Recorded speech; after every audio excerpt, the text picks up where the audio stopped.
எந்த ஒரு கலப்படம் இல்லாமல், ரசாயனம் இல்லாமல், ஃபுட் கலர்ஸ் இல்லாமல் ரொம்ப ரொம்ப சுத்தமாக தயாரிக்கப்பட்டது தான் இந்த லிஸ்ட்டில் இருக்கிற ப்ராடக்ட்ஸு.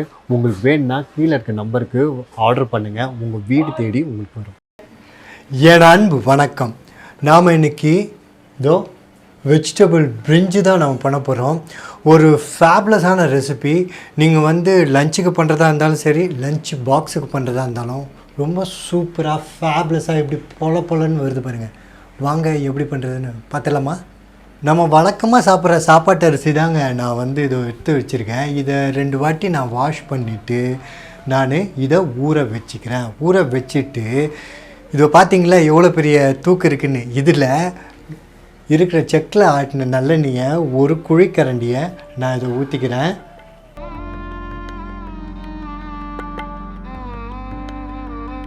எண்ணெய் நல்லா சூடாயிடுச்சு. இப்போ நான் 3 பிரிஞ்சி இலையை சேர்த்துக்கிறேன். அதோட 2 நட்சத்திர பூவையும் இதில் சேர்த்து லேசாக நான் வதக்கிக்கிறேன். வதக்குனதுக்கு அப்புறமா 1.5 வெங்காயத்தை நான் ஸ்லைஸ் பண்ணி வச்சுக்கிறேன். அதையும் நான் இதில் சேர்த்துக்கிறேன்.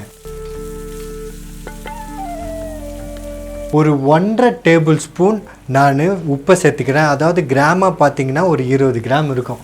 அதையும் சேர்த்துட்டு வெங்காயத்தையும் இதையும் நல்லா வதக்கிக்கிறேன்.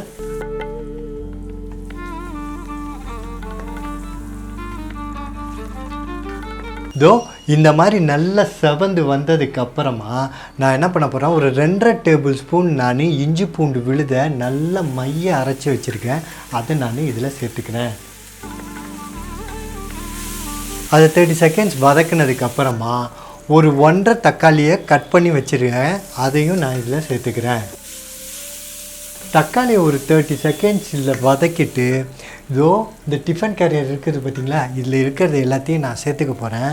முதல்ல அதில் மிளகாத்தூள் இருக்குது. அதை ஒரு 3/4 டேபிள் ஸ்பூனு நான் இதில் சேர்த்துக்கிறேன்.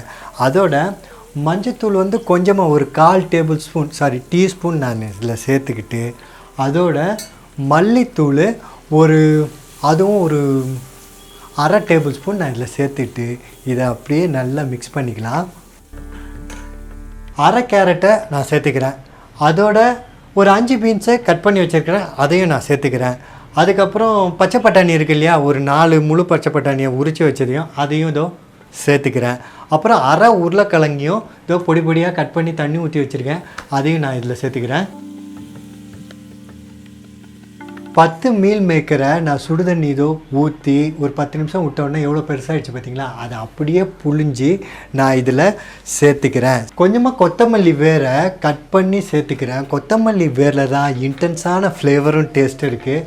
அதனால் இந்த டிஷ்ஷு மட்டும் இல்லை, எந்த டிஷ்ஷாக இருந்தாலும் சேர்த்துருங்க. அதையும் நான் சேர்த்துட்டேன். இந்த காய்கறியை வதக்கிட்டு இருக்கும்போதே நான் தண்ணியோட அளவை நான் சொல்லிடுறேன். ஆக்சுவலாக நம்ம 1/2 கிலோ அரிசியை ஊற வச்சுருந்தோம் இல்லையா, அதுக்கு 1.25 லிட்டர் தண்ணியை நான் அளந்து ஆல்ரெடி நான் வச்சுருக்கிறேன். அதை நான் கொஞ்சமாக போட்டு இதை நான் அப்படியே குக் பண்ணிக்கிறேன். அந்த கேரமலைசேஷன் ஆகி சூப்பராக குக் ஆகும். இன்னும் எளிமையாக நான் உங்களுக்கு ரேஷியோ சொல்லணுன்னா, 1 டம்ளருக்கு 1.25 டம்ளர் தண்ணி ஊற்றினா போதும். நீங்கள் எதில் மெஷர் பண்ணாலும் இதுதான் ரேஷியோ, ஓகேவா? ஸோ இதில் போட்டு இது கேரமலைசேஷனுக்காக நம்ம ஒரு நிமிஷம் இப்படி கொதிக்க விட்டு மொத்த தண்ணியும் நம்ம இதில் ஊற்றிக்கலாம். ஊற்றிட்டு இது மூடி போட்டு ஒரு 5 நிமிஷம் நல்லா கொதிக்க விடலாம். அதுலேயே வெஜிடபிள்ஸ் எல்லாம் குக் ஆகிடும். இதை பாருங்கள், திறக்கிறேன், அப்படியே தக்கன்னு கொதிக்குது பார்த்தீங்களா. கொஞ்சமாக மல்லியை கட் பண்ணி வச்சுருக்கிறேன். அதை நான் சேர்த்துக்கிறேன். அதுக்கப்புறம் கொஞ்சமாக புதினா, அதையும் நான் சேர்த்துக்கிறேன். இப்போது நம்ம ஊற வச்சுருந்த அரிசியை இப்போ கன்ஃபார்மாக 1/2 மணி நேரம் ஆகிருக்கும். ஸோ 1/2 மணி நேரம் ஊற வைக்கிறது ரொம்ப முக்கியம். ஸோ அதை நான் இப்போது சேர்த்துட்ருக்கேன். இதை மாதிரி ஃபுல்லாக சேர்த்துட்டு நல்லா இதை மிக்ஸ் பண்ணிவிட்டு நம்ம என்ன பண்ணலாம், அப்படியே கவர் பண்ணி மூடிட்டு மீடியம் ஃப்ளேமில் வச்சுக்கோங்க. இதை கவனமாக வச்சுக்கோங்க. மீடியம் ஃப்ளேமில் வச்சு ஒரு 25 மினிட்ஸ் நீங்கள் அப்படியே விட்டிங்கன்னா ஒரு சூப்பராக எப்படி வருதுன்றதை பார்த்துலாமா?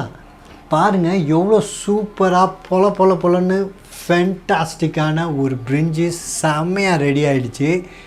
இதை டேஸ்ட் பண்ணி பார்த்துட்டு சொல்லுங்கள்.